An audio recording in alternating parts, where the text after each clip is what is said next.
Hola, continuamos hablando un poquito sobre los parásitos y ahorita vamos a enfocarnos en dos grupos muy interesantes, pero que quizás den un poco de escalofríos. Le evité algunas imágenes un poco fuertes, sin embargo, pues es interesante hablar de ellos por la complejidad que tienen. Bueno, en esta sesión de esta semana vamos a hablar tanto de helmintos como de artrópodos.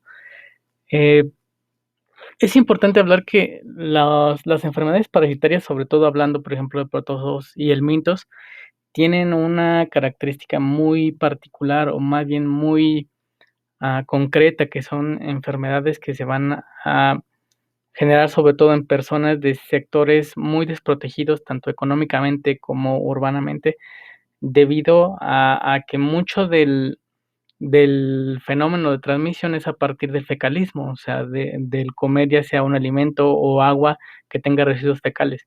Entonces, desafortunadamente, estas enfermedades van muy relacionadas con la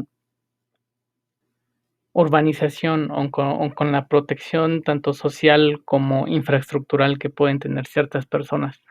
Entonces, por lo tanto, van a ser algo común en México, a pesar de que pueden parecer así como muy exóticas o de condiciones muy, sí, exóticas, pero es importante verlas y dar su importancia y aprender, ¿no? De lo que vamos a ver a continuación. Y lo vamos a ver así, como les digo, en un repaso muy rapidito, nada más para entender algunas generalidades de estos grupos, eh, y para que puedan ver a grandes rasgos qué tiene que ver. Bien, pues los helmintos, a grandes rasgos, básicamente son gusanos, pertenecen al reino Metanozoa, que es el reino animal, como nosotros, y se les puede llamar helmintos o vermes. Es un término no taxonómico, o sea, es un término común que se utiliza más bien como parte del caló médico. Eh, Estos organismos son heterótrofos, pluricelulares, invertebrados y van a tener reproducción sexual. Curiosamente, los helmintos no van a tener ni sistema circulatorio, sí van a tener un sistema digestivo, en algunos no va a estar completo, ya vamos a ver ahí las diferentes formas que vamos a encontrar, pero lo que sí tienen muy desarrollado es un sistema de reproducción sexual. Entonces, los helmintos no se reproducen de manera sexual, todos son a través de reproducción sexual, vamos a ver que hay algunos hermafroditas, sin embargo, también hay algunos que se pueden distinguir fácilmente entre el sexo femenino y masculino o entre macho y la hembra de las diferentes especies. Es importante para hablar un poquito sobre el ciclo de vida de los helmintos, porque normalmente van a tener 3 etapas. Bueno, 3 etapas generales. Una va a ser el huevo, después va a haber puede haber un hospedador intermediario, puede ser en el mismo huésped, que sería un ciclo biológico directo. Aquí, pues, hay la imagen dice indirecto, eh, donde va a tener un estado larvario. Puede tener varios etapas larvarias, o sea, va a sufrir, dependiendo de cómo va creciendo, diferentes etapas larvarias. Ya depende de cada gusano en particular, hasta encontrarse en una etapa adulta, que ya es el estado definitivo, es el estado donde puede hacer reproducción sexual, donde va a haber la reproducción y va a generar los huevos que van a embrionar, perdón, van a eclosionar y van a generar nuevas larvas y así se repite el ciclo. Bueno, el ciclo biológico indirecto es aquella donde hay por lo menos dos hospedadores, por ejemplo, el caso de las tenias, ya los verán más adelante, o hay algunos que solamente hay un solo hospedador, en este caso el ser humano, pues nos estamos enfocando en el mitos humano, eh, donde el ciclo es directo, o sea, simplemente es a través de huevo humano, en el humano se llevan sus diferentes etapas de larva y termina como adulto, reproducción sexual y nuevamente huevo. Y algo importante también que hablar es el daño que generan los helmintos, porque normalmente van dependiendo del helminto, pero en su mayoría van a ser los siguientes daños. Una es la acción mecánica, o sea, van a obstruir algunos orificios, ya sea a nivel de intestino, incluso hay algunos que pueden obstruir vías respiratorias, ya depende de la helmintiasis y qué tan grave pueda ser. Acción traumática, porque muchos van a destruir tejido para alimentarse ya sea de la sangre o de células de las mucosas intestinales. Acción expoliatriz, que es el competir por nutrientes, dado que casi todos los helmintos van a estar a un nivel de intestinos, van a competir o van a alimentarse del quimo algunos, y algunos otros van a alimentarse, por ejemplo, de células sanguíneas, van a succionar la sangre. Entonces es muy común que la anemia sea uno de los síntomas de la helmintiasis, ya sea porque compiten por nutrientes o porque empiezan a alimentarse de células de glóbulos rojos, ¿no?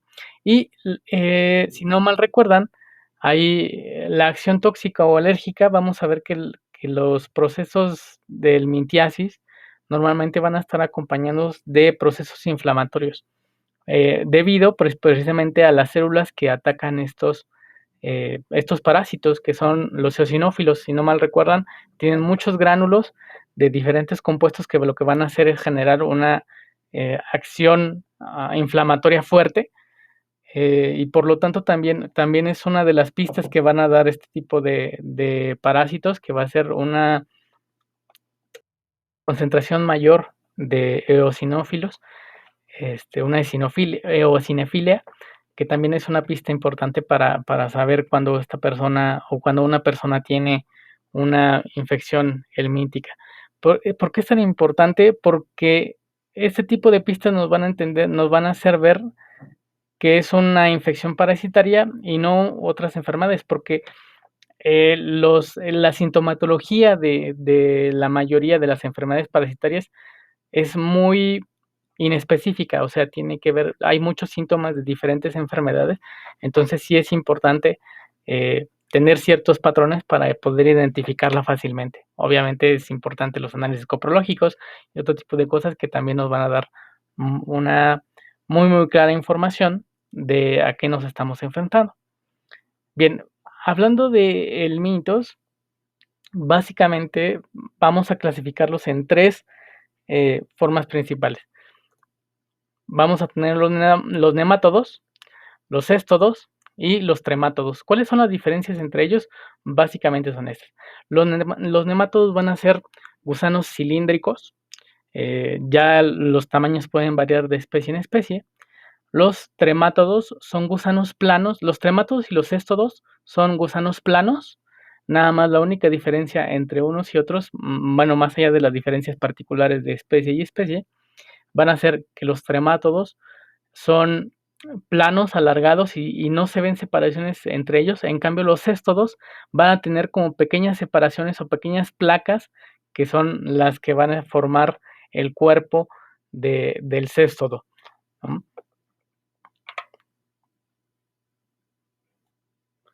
Algo importante de ver es cómo se alimentan y cómo generan daño, sobre todo daño traumático. Este, por lo tanto, normalmente, o más bien la mayoría todos los helmintos van a tener un metabolismo anaerobio y van a alimentarse en el tracto digestivo. Hay algunos que van a pasar a otros tejidos, ya sea tanto musculares como algunos órganos, ya sea hígado, pulmones, pero todos van a tener un metabolismo anaerobio facultativo. Y se van a alimentar mediante la aspiración de sangre, la absorción de tejidos destruidos, la absorción del quimo intestinal, y para eso tienen diferentes mecanismos. Algunos tienen, por ejemplo, dientes o placas cortantes para romper y comer la mucosa intestinal. Algunos, por ejemplo, ¿no? Aquí en las caries lumbricoides tiene una especie de membranas de succión que se llama trilabiada, o porque tiene como 3 labios que lo utiliza para comer el quimo. Y algunos otros tienen una especie de dientes o membranas succionantes con las cuales se pueden prender o pueden comer el quimo intestinal o prenderse eh, a un órgano o un tejido en específico. Como les dije, la mayoría, o más bien todos los helmintos van a tener diferentes etapas larvarias, desde que son adultos y ya se pueden reproducir, van a producir un huevo y van a ser larvas juvenil 1. Aquí los pone como la muda 1, muda 2, muda 3. A cada etapa diferente se le llama muda o ecdisis, perdón. Y normalmente en los libros, o ustedes los van a encontrar que les van a llamar L1, L2, L3, o en algunos otros libros les ponen M1, M2 por la muda, o por la larva 1, larva 2, que son los diferentes estadios que tienen las larvas. Y incluso algunos van a tener una especie de estilete o una especie de aguja con las cuales provocar daño, provocar una punción para poder en ese lugar hacer la succión de alimento. Y como les decía, los helmintos normalmente van a tener la mayoría van a tener un sistema digestivo desarrollado. Hay poquitos que no lo tienen, sobre todo en los planos, eh, donde se puede ver desde la boca hasta el ano. Y también lo que sí van a tener muy desarrollado, y normalmente lo vamos a ver en los diferentes casos, va a ser un sistema reproductor, tanto femenino como masculino. Aquí se puede ver los ovarios y dónde se ponen los huevos, eh, la vagina, en las diferentes formas que tiene, sus estructuras, ya las veremos un poquito más con más atención. Y bien, vamos a hablar primeramente de los gusanos cilíndricos, que los conocemos como nemátodos. Bien, estos son pseudocelomados. Esto quiere decir que tienen como esos pequeños pliegues que podemos ver en las lombrices, a eso se le llama pseudoceloma. Vamos a encontrar que tienen dimorfismo sexual, o sea que es fácil, o bueno, que es posible diferenciar entre el macho y la hembra. Normalmente la hembra, aquí lo podemos ver en las imágenes, normalmente la hembra siempre va a ser más grande que el macho. No van a estar segmentados, en otras palabras, solamente es un pseudoceloma, por eso no hay celomas reales, no hay divisiones reales entre las partes de que conforma un nemátodo, son los nemátodos completos. Tienen un sistema digestivo completo, va desde el ano hasta, perdón, desde la boca hasta el ano. Tienen sistema nervioso, no tienen sistema ni circulatorio ni respiratorio, tampoco los otros tipos de gusanos. Entonces, eh, podemos ver las diferentes partes de su sistema, tanto digestivo como sistema sexual. Aquí podemos ver las diferencias que hay entre el macho y la hembra. Y en el macho va a tener unas especie de dientes que se llaman espículas para precisamente poder depositar en la hembra el esperma y que así se fecunde para que después en el oviconducto se puedan empezar a generar los huevos que ya después serán depositados. Ya depende de cada tipo de lombriz.